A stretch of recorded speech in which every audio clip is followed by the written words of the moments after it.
بسم الله الرحمن الرحيم magacaygu waa Sadaal Barwaaqo waxaan halka ku duubayaa maanta maasoo ka hadlaysa asaasitaankii iyo leelidii sanad guuradii Kooytland ka soo wareegtay dawladda Puntland magaca maasatan waxa weeye waa bishii Agoosto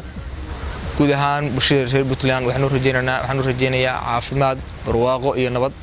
maasatan wax ku bilaabmaysaa sidatan waa bishii Agoosto Puntland la dhiso barwaaqo iyo khayr baraara dhamaan bulshadu ku midowday waa bishii barta mudug iyo nugaal